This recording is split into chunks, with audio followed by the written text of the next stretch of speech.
Itu lalat-lalat banyak, bau yang jelas tuh. Bau itu udah sampai setengah kilo apa ya ke sana ya, kata langganan buah saya nyampe sana tuh sampai setengah kilo bau. Kalau nggak musim hujan juga sama? Sama. Musim hujan nggak musim hujan sama.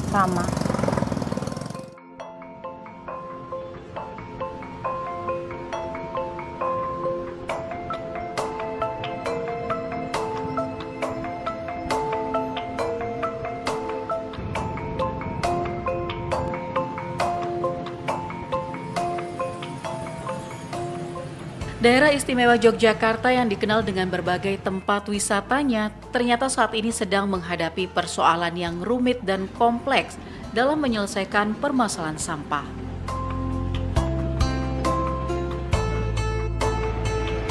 Sampah yang menggunung dan tidak terangkut setiap harinya ke tempat pembuangan akhir Piungan menjadi polemik yang harus segera dicari solusinya.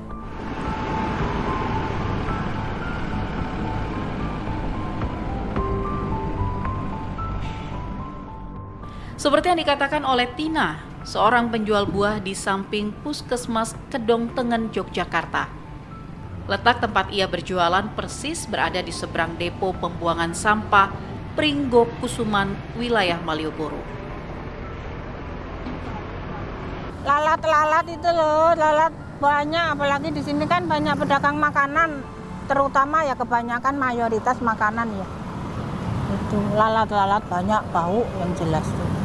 Bau itu udah sampai setengah kilo apa ya ke sana ya, kata langganan buah saya nyampe sana tuh sampai setengah kilo bau. Kalau nggak musim hujan juga sama? Sama. Musim hujan nggak musim hujan sama. Pengawas depo Pringgokusuman mengatakan, jika banyaknya sampah yang tidak terangkut di depo dikarenakan adanya masyarakat yang membuang sampah di depo itu. Mereka membuang sampah di sana karena depo itu yang paling mudah dijangkau dan jauh dari pengawasan petugas. Nah, pemerintah kan sudah memberikan kesempatan kepada masyarakat, pembuangnya kan diusahakan depo terdekat. Tapi di sini kan mungkin lokasinya lebih enak, lebih jadi banyak orang yang lewat sini. Tapi kan sudah setiap sosialisasi di RT atau RW kan sudah setiap ada harus mengurangi sampah untuk dipilah. Nah, tapi ternyata yo ada yang dipilah, ada yang belum seperti itu.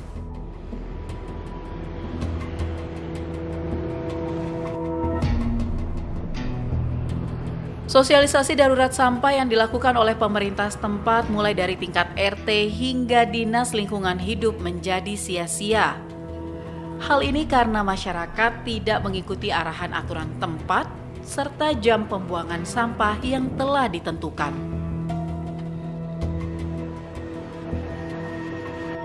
Masalah semakin rumit ketika sampah yang menumpuk akhirnya tidak dapat terangkut seluruhnya karena kurangnya armada pengangkut.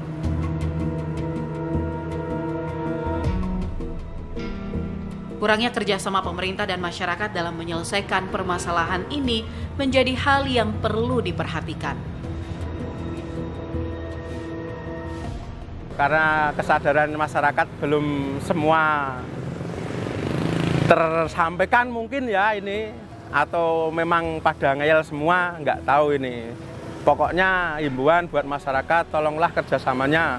Ini pemerintah juga sudah pusing ini mengatasi semua sampah, bukannya nggak ada solusi. Emang begini keadaannya, tadi ini aja udah nol, terus sekarang udah banyak lagi sampahnya.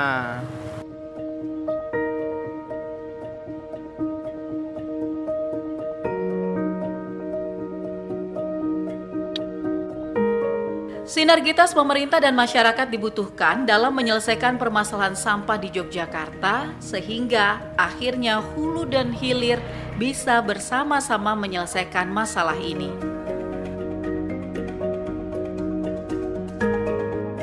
Tidak kalah penting untuk mengedukasi perilaku dan sosialisasi budaya masyarakat dalam memilah, milih, membuang sampah.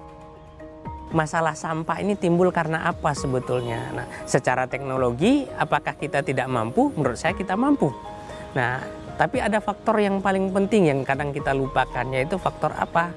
Faktor sosial budaya dan juga bagaimana peran serta masyarakat itu. Jadi bukan hanya pemerintah saja yang selalu disalahkan, tetapi coba kita koreksi juga kita sebagai masyarakat, apakah kita sudah menjalankan peraturan itu dengan baik. Bagaimana kita memilah sampah di rumah, membantu pemerintah. Nah, dan juga apakah kita lihat juga fasilitasnya sudah ada atau belum. Nah, sehingga kalau kita lihat secara garis besarnya memang ada suatu missing link, ada link yang putus antara masyarakat dengan pemerintah dalam permasalahan pengelolaan sampah di Yogyakarta ini. Pada akhirnya dibutuhkan edukasi, pembinaan terhadap masyarakat oleh seluruh stakeholder di Jogja dalam menanggulangi sampah, sehingga tumbuh kesadaran masyarakat dimulai dari masing-masing rumah tangga untuk bisa memilih dan memilah sampah. Bicara pengelolaan sampah di Bantul, khususnya pasca dilakukan kebijakan oleh Pak Gubernur terkait desentralisasi sampah di DIY, Bantul salah satu wilayah yang akan mengikuti kebijakan ini. Sehingga langkah yang kami lakukan saat ini dengan menyatakan kedaulatan sampah di Bantul, sehingga semua elemen itu programnya untuk mendukung bersih sampah Bantul 2025. Karena itu momentum ini menjadi momentum yang sangat tepat karena kita tidak pernah berpikir atau tahu bahwa hari ini kita akan mengalami problem sampah. Sehingga kesiapan kami mulai dari yang jangka pendek. Kami tetap melakukan edukasi kepada masyarakat dengan sosialisasi, dengan menggandeng kepada stakeholder, juga dengan perguruan tinggi yang ada di DIY, ya, itu melakukan pembinaan terkait bagaimana mengatasi, mengurangi sampah dengan 3R-nya, reduce, reuse, recycle, melalui penyelesaian di rumah.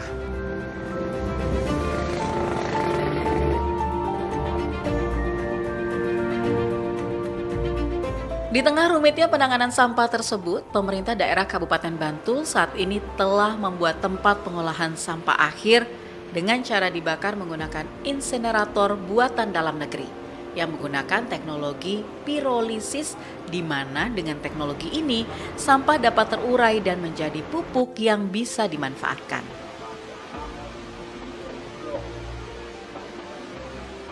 Ini semua sampah kecuali sampah khusus residu, Pak. Jadi residu itu sampah yang benar-benar sudah tidak bisa diolah sama pemilah.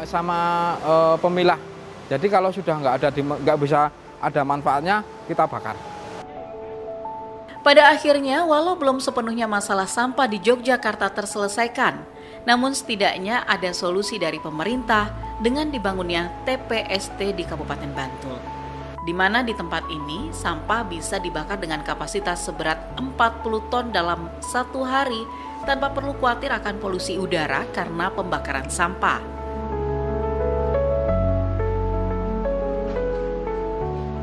Dinas Lingkungan Hidup sudah mensosialisasikan keberadaan TPST ini dengan masyarakat setempat.